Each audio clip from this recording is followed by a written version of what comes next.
Welcome, welcome, friends. We're so excited to welcome you back to season 4 of the USU Career Studio podcast. I'm Marissa Armitstead, your host, and I am so excited just to get to know you a little bit better, share a little bit about our team. We have fantastic people, as you constantly hear us talk about. But today I want to give a huge shout out to Lindsay Smith. Welcome, Lindsay. And Atlas. Thanks so much for hopping on the call today. So for those of you who are familiar, Lindsay is our tech guru. She does all of the fancy editing. Basically, she makes us sound good. And then we have Atlas, who just recently joined the team. So excited to have her. She is going to be our new Tuesday tipster. So we're pretty excited to have somebody who's dedicated to that and working hard for us. So all of those things being said, I'd love to hear from both of you. How is your 2022? Oh boy, how is it going? Well, for us down here we're in the Salt Lake Center for USU. The semester's going great. We have a lot of students back in the center, which has been great. And yeah, we're just plugging away, getting the semester started. Yeah, nothing like all of the students, well, kind of returning. It's been an interesting return with things are still kind of virtual. We've got some kind of in-person going on. So that's an interesting space. Love it. Atlas, what about you? How's 2022? I mean, it's been going great so far. I'm just getting in the school grind, and starting this new job has been super fun lately. So I think it's going to be an awesome year, and hopefully it'll continue going this great. I 100% paid her to say that. So Atlas, thanks for that. I'm being honest. Awesome. Well, let's dive into just a few questions. I want folks to have a chance to get to know us a little bit outside of the podcast. So I'd love to hear from both of you guys. What is one career myth that you've heard and maybe are still recovering from just a little bit? Let's see. I think one that I've heard is that people tell you to make your hobby your career. And I think that's like the first way to make you hate your hobby. And it makes something that you love that you despise instantly. I think that's a great one, Lindsay. Yeah. And it's interesting. One of my recommendations to students is always to be curious. And so I think we can draw out curiosities from what we do in our free time. But I think a lot of people are under the impression that if they're not doing their hobby and getting paid for it, they missed some real boat in life. I don't know. So yeah, I think that's a great one. Love that you brought that up. What about you, Alice? What do you think? Career myths. So I guess mine's kind of coming from the student perspective. So usually going in as a freshman in college, you would think that whatever you major in is the job that you get.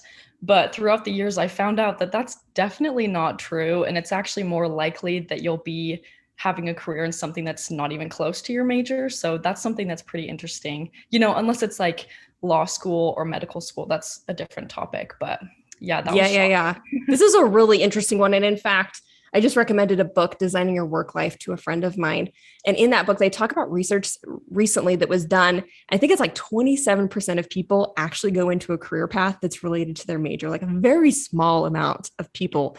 And it's funny, right? Because as a college student, we have so much pressure on that. Oh, pick the right major. Oh, maybe you need to switch majors because you're in the wrong major. And while, I think the real benefit of a major is you get some good skills, you get a good foundation, and you keep building on that the rest of your career, the rest of your life, right? And so, yes, getting out of this mindset that the one choice you made at age 18 is a choice we have to live with for our entire lives, totally a myth. Yeah, exactly. Love both of those. Yes, great ones. I'm trying to think. I think one that has really I really have to work hard to let go of is growing up. I was taught, I guess I just watched a lot of people create some strong gender norms for how careers worked. And so growing up, I had this mindset that as a woman, I could either work full time and do the work thing, or I could be a mom full time and do the mom thing. And there was no middle ground, which looking back, I laugh at myself a little bit, but that was really ingrained in me. And so something I constantly have to remind myself is there is always another path with careers. You don't have to be all in on one thing. In fact, it's good to try lots of different stuff out and see what works for you. Every person is different. Everybody has different interests and different, I don't know, there's so much room to grow. And so for me, that's a big one that I'm still like working through and processing, but really good or really bad miss maybe is the right way to say that. I don't know. But awesome. I love all of those.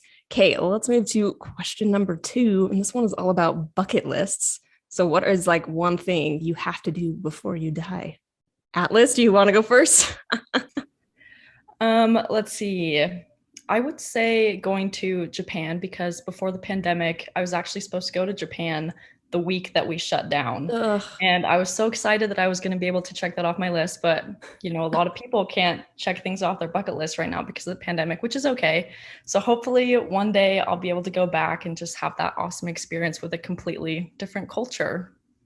Yes, good one to hang on to until pending, I guess. It's pending. I love it. Yeah, exactly. Awesome. Lindsay, what about you? Bucket So list. mine's kind of similar. I definitely just want to travel more in general.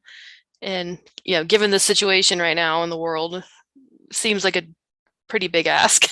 Yeah. Because just try to fly somewhere is like ridiculous right now. And hopefully we can get back to normal and I can get back to doing that. Yeah. I guess we're all on a travel bug thing. I also would love to travel more. Recently, I was doing a little bit of research about Airbnbs because we're cheapskates. But actually, what I found is there's some really cool Airbnbs. Don't know if y'all know this, but like Idaho has this funny place where you stay in a potato, like. Yes, I've seen that before. And it's a real potato. I can't get over this. I need to go stay in a potato. It's only like $150 a night or something. I'm like, I feel like I just need this for the experience. Like it's so random. But there's all kinds of. Wait. It's a real I potato, know. like one you I can know. eat. Yes, look it up. I forget the name. It's like probably Idaho Spud or something. I don't know. You'll find it on Airbnb super fast. But yeah, it's a potato. I know. I can't get over this. Well, and I'm pretty sure it's in like the middle of nowhere too, which is Yeah. pretty cool. You're very secluded and you just have your own little experience. Yes. So this is kind of okay, getting back to like what is my actual goal here? I kind of want to do like Airbnb destination travels. Like you travel to get to this weird Airbnb. And I was looking it up and there's like haunted houses, there are all kinds of fun places. So this is now a new bucket list that I have that is relatively cheap. Like some of them are crazy expensive, but some of them are actually pretty doable. So I'm looking forward to this, like you say, as we are able to travel a little bit more. This is for sure on my list. Awesome. Awesome. Okay. All right. Last and most important question, or maybe it's not important. I don't know, depending on how you answer.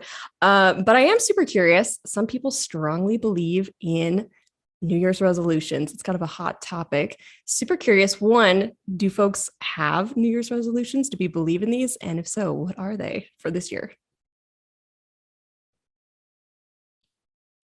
I personally don't have any because my birthday is in January, so it makes it hard to keep the resolution because the party keeps going all the way through January. You celebrate you for the new year. Yeah. I love that. Atlas, what about you? I definitely believe in them, but I personally did not make one this year, which was actually a first. It feels pretty good though to not have a concrete goal and be mentally pressuring myself all the time. So it feels good. I guess I'm an anti, goal person for now, just for January. I don't know. Fair. Your goal this year is to be relaxed. Oh, Exactly. I like that. I'm trying to chill out and just go with the flow rather than pressuring myself to do a certain thing a certain way. I know some people, they just pick a word and like they try and live to that word. So maybe your word's like chill. Maybe that's your 2022 word. I don't know. That's a really good idea. I might actually A little more doable, right? Oh yeah, less pressure again. Yes. Okay. I'm super embarrassed about mine. I am one of those gym people. So I started a membership in January. We haven't reached the end of January, but so far so good. I am sticking to it a little bit more than I used to. It's giving me time to like listen to a podcast or listen to something new. So I'm using it more to actually accomplish other things that I need to get done.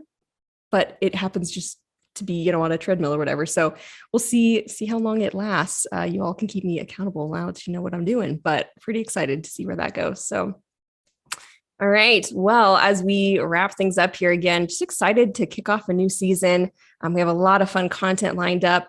Any last words from y'all before we call it a day? Nada. Hey, my goal for students is always check and double check your syllabus. Don't be surprised by those due dates. Oh, Lindsay has given, I don't know what that is, advice? We'll call it advice. Good advice, Lindsay. What about you, Atlas? Well, honestly, she is right. I used to never read the syllabus, and now it's the first thing I read for class. So I definitely recommend it, especially because you can see, like, if you ever need to make up a quiz or if there's a huge project that you need to keep in mind throughout the semester, it's definitely helpful. So even though teachers say it all the time and it can get pretty annoying, Lindsay is 100% correct. I highly recommend too. You heard it here. Go read that syllabus. Even if you think you've already read it, go read it one more time. All right, friends. So excited to see you.